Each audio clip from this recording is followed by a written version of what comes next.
So this is my painting. I'm going to try to remember 8 years ago, maybe longer, but it won't be exact because my memory's not that good anymore. But it'll work. I'll zoom in just a minute. But I just think this is vital for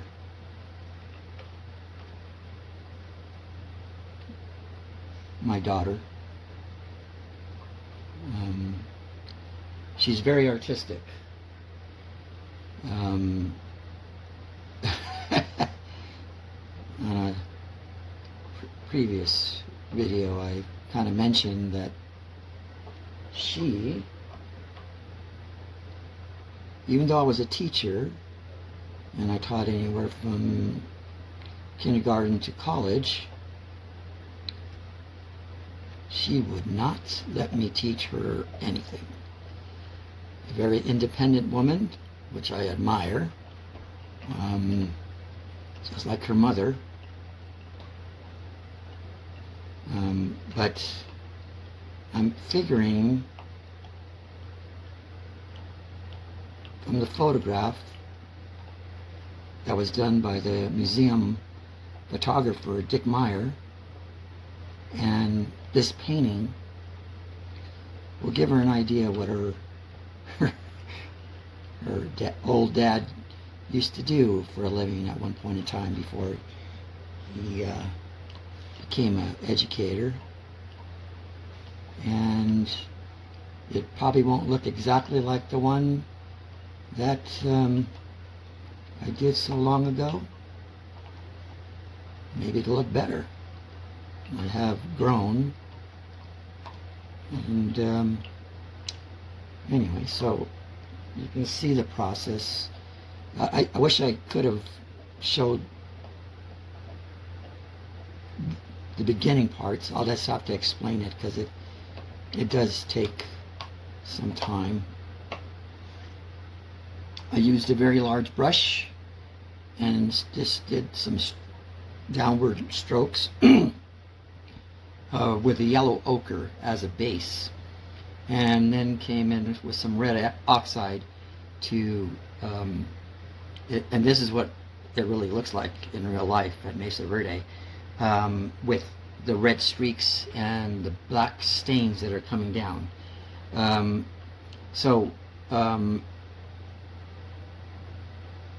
You'll never really be able, well, I will never ever really be able to capture the real thing. I am pretty much a nature faker, and that was my job, which was a wonderful job. It made me a better artist because I was throwing challenges beyond belief, and that is what I used to do. I even rode in the back of the Mammoth in the La Brea tar pits because it actually was damaged, one of the mammoths in the La Brea tar pits, because they were filming a movie from long ago called Volcano, where the La Brea tar pits was exploding, and it was our job, because it's a satellite of ours, to repair it. So I was part of the team that actually jumped in the back of the Mammoth and pulled it out of the tar, or the pool, with a giant crane that was called Mammut, actually, which is kind of a Danish thing, I think, Danish for mammoth, coincidence. But we pulled it out and repaired the hole. Of course, that mammoth, a lot of people don't know, is actually another time capsule. My daughter's toys and things are stuck in that mammoth's belly. So again, like with the cache over here, her toys and her drawings are in there. Now that I know will never be destroyed, because that is just impossible to redo now. So it's floating out there. It's the one floating. But of course, being who we were, and it was going to be a once-in-a-lifetime project, and I was on a rowboat with some other people, we said, this is this can't be passed up. So we actually rowed in the La Brea tar pit. A lot of people got to experience that. But anyway, so it's just one of those fun experiences of the museum, which you never know what you're going to be doing. But hopefully this turns out. I know it looks a little weird right now, and the colors, what I'm seeing for real is totally different from what's on the film. The colors are really bright on the camera. They're more muted on here, but it's still a pretty good start. I'll kind of do a quick scan down.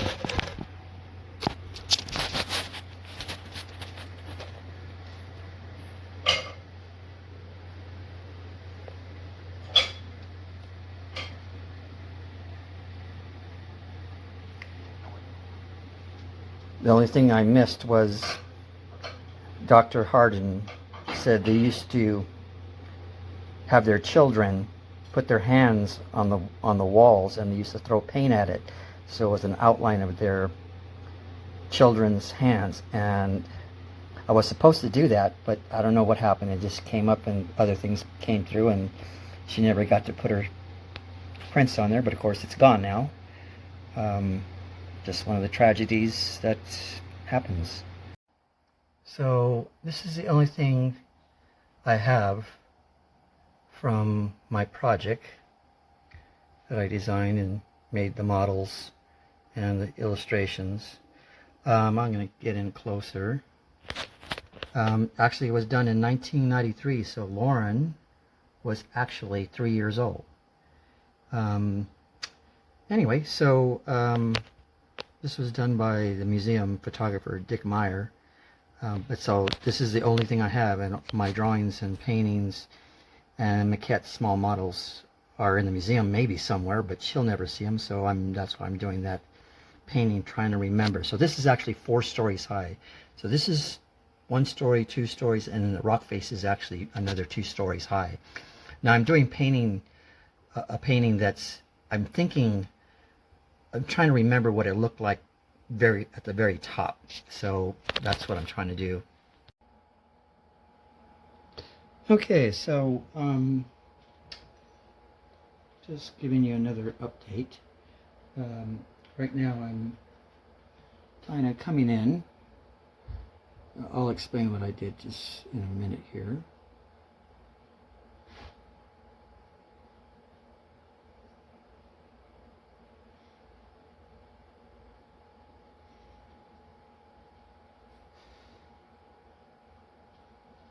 So putting in these blocks,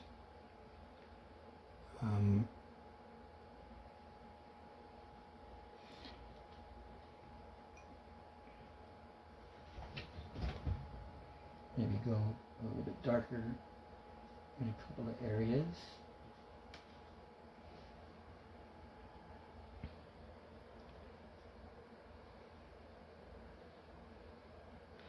I get a smaller brush in a sec here.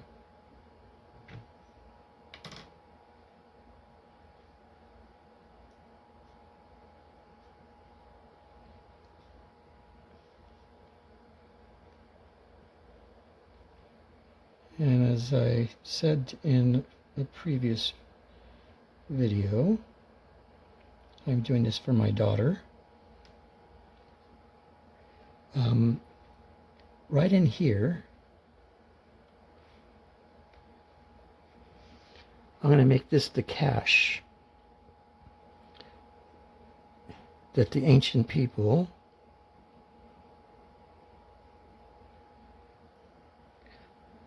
would hide their food from animals.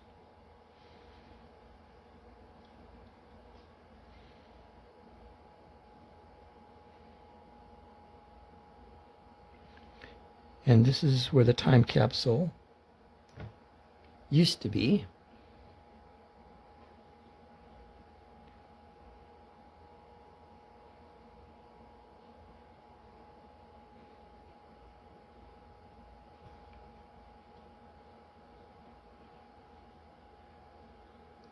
And let me explain this. I'm going to slide up some so I can explain. So I just put a yellow ochre wash really lightly, and that's how I built up these. Did it kind of in an angle because it is kind of in an angle a little bit. So they're a lot bigger up here and getting smaller this direction. I'm still not finished with the rock formation. I'm pulling out a highlight there so it gives it a roundness.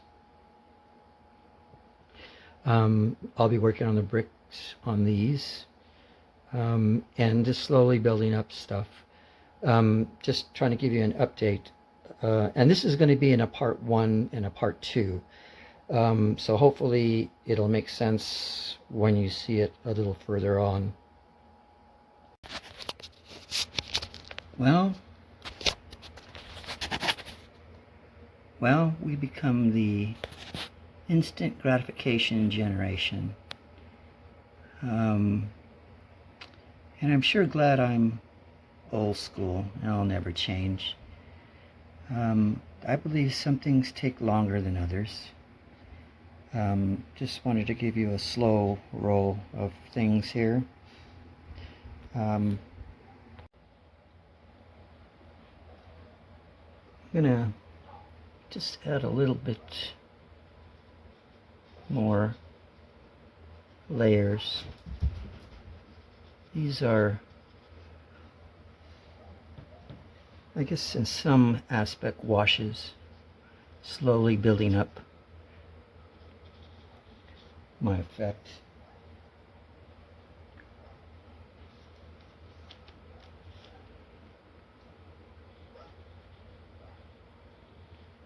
As you can see, I just put a little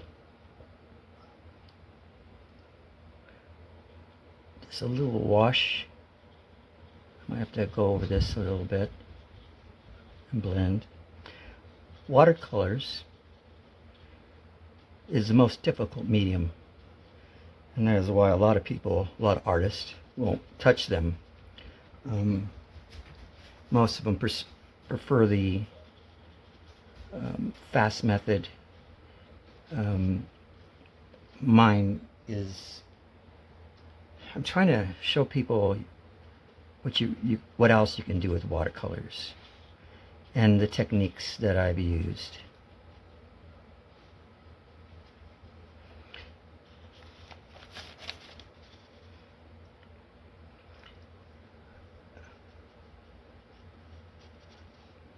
I'm a part of a group of artists. I guess you could say they're behind the scenes. That's just the way our profession is. Hundreds, maybe millions of people see our work and have no idea who we are, and that's okay. We're not in for the glory or the recognition. It'd be nice sometimes, but not necessary. Still want to share and let people know that we're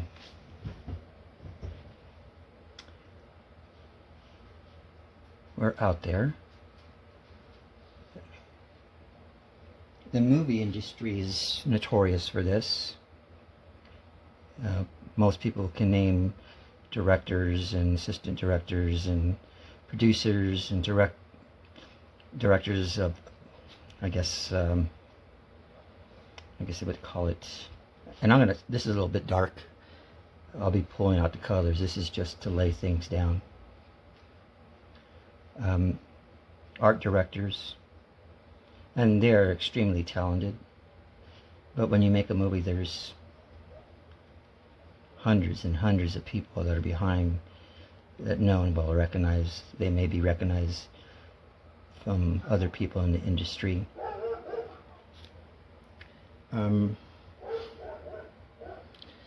There's so many talented people out there. It just makes my head explode. But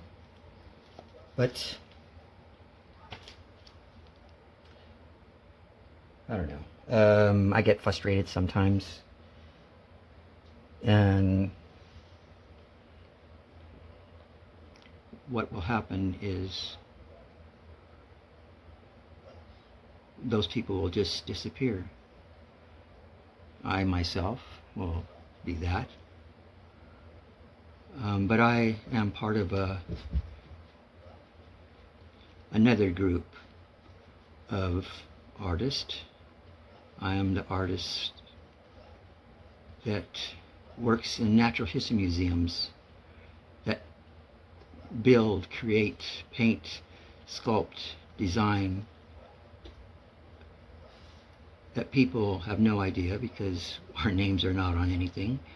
And that's okay. But there's thousands of us are out there. Because if you ever go to a natural history museum and you like what's happening, somebody made it. You see this little gold right here that, and this is things I kind of live for. You really try to plan for some of these, but it's so difficult. It just doesn't. So I just pulled out the color there. So you get a little highlight right there. And this is going to be a 1 and 2 part. We're going to make some little highlights in here, kind of indicating that there's rocks.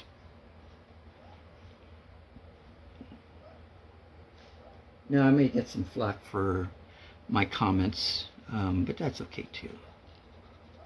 I don't mind. I'm just kind of speaking for the people that did everything, went to school, and we're all influenced by, if you're studying art, you just can't help being influenced by the masters or people you admire or friends, or it's just the way it is. You learn from some of those. Hopefully you don't copy their work. And that's something I wanted to indicate, that even though I've experienced a lot of great artists, I try to develop my own personal techniques, which means my work has both surrealistic, realistic, and it's not copying anything that from other artists. Hopefully. It's really hard to judge that because you are influenced, but I'm trying to use what I've known for all the years I've been around to my scientific abilities, which I bring into my paintings, and the surrealistic, and hopefully that people are learning from what I'm doing or looking at my techniques and understanding. Dog hairs everywhere. This is a natural thing for me. See, I got some little rock things happening here. I don't know if you can see this. No, you can't.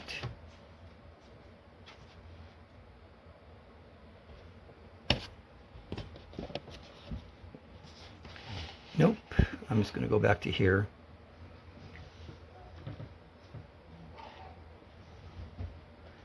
So I'm just going to go over these things. Now this is just the foundational stuff, which means I will go over these bricks several times because they will get lighter as I'm working. More dog hair. Jeez.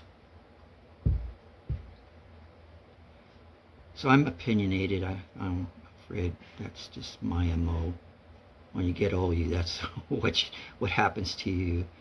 You're just opinionated, and you're not really too worried about people hating you or not liking your stuff. That's why I just paint for pleasure.